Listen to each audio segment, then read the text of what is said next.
Track wrestling here at the South Beach Duels with Cornell, now back to 197 pounds. Ben Darmstadt. Coach Cole was saying yesterday that really didn't pull you into the conversation much. He just said, hey, this is what we're going to do. How did that go down? Going back up? Yeah, going back to 197. At 84, I wasn't really performing as to a standard that I thought I could.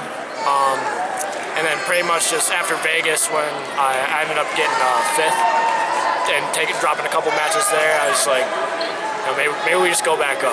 One less thing to worry about, cutting weight. Like, probably be easier on my body, cause coming off of injuries last year. So we made the switch and feeling good. How excited were you to get that news? Well, honestly, the weight cut wasn't bad. Like, I was able to manage my weight pretty well and get down pretty easily. It's just like when I actually got into the competition, I just didn't have energy to go. So that was kind of like the real thing to like switch it up. So, you know, I was kind of mad that I couldn't make it work at 84, but you know, being able to eat a bunch also wasn't a bad thing. Just say, how much better do you feel out there now? I feel so much better. Yeah, the energy level difference is monumental. Where does that show up most? Is that on your feet? Probably as the match progresses, I think it shows the most. Because like at 84, like I could wrestle like how I normally would, maybe like first period, and maybe I get a takedown and I ride a guy or something.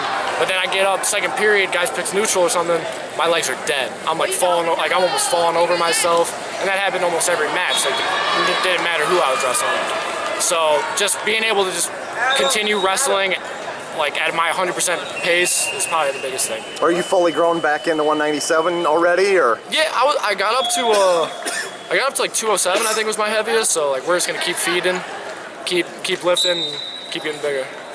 How would you assess your performance this weekend?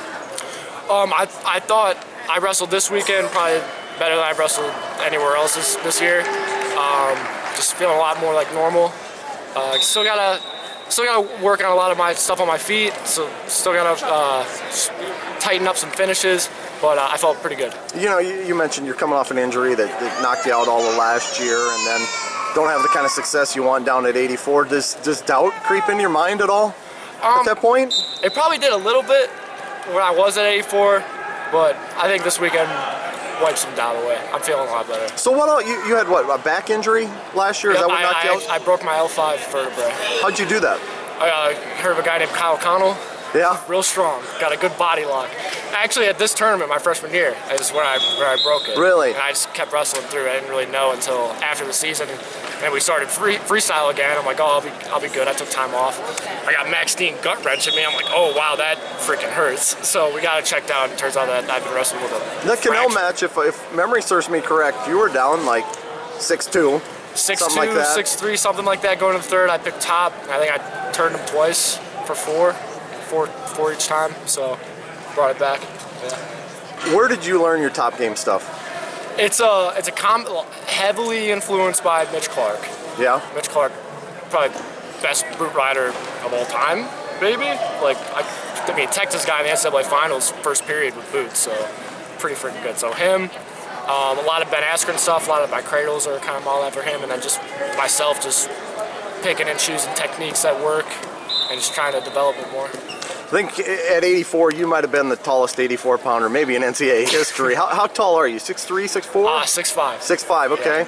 Yeah. You know, most guys your size are probably finding their way to hoops. How did you wind up in wrestling? I never played football, or I never played basketball. Yeah. My stepdad started me in wrestling when I was really young. And wrestling's a winter sport, so I never had any desire to go try basketball.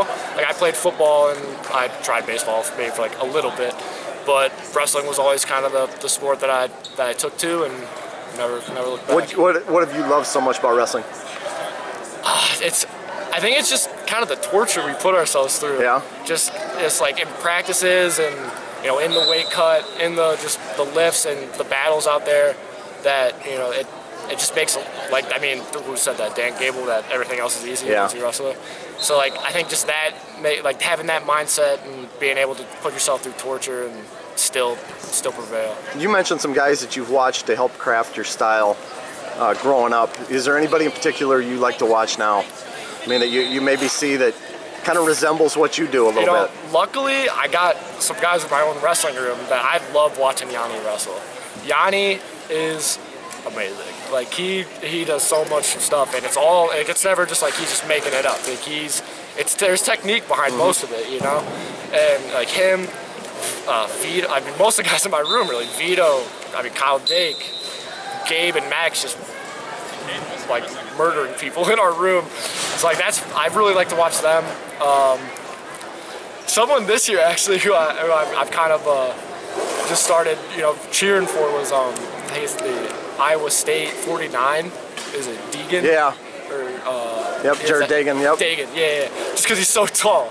He's like what, 6'2", 49 pounder. So I'm like, all right, we gotta show out for the tall people.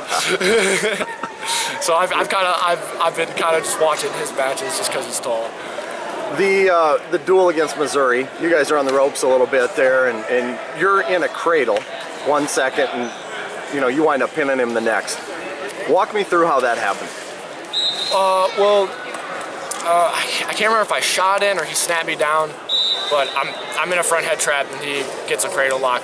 Luckily, like it's a position that I practice a lot, is like getting cradled in a front head trap and just being able to work all these positions.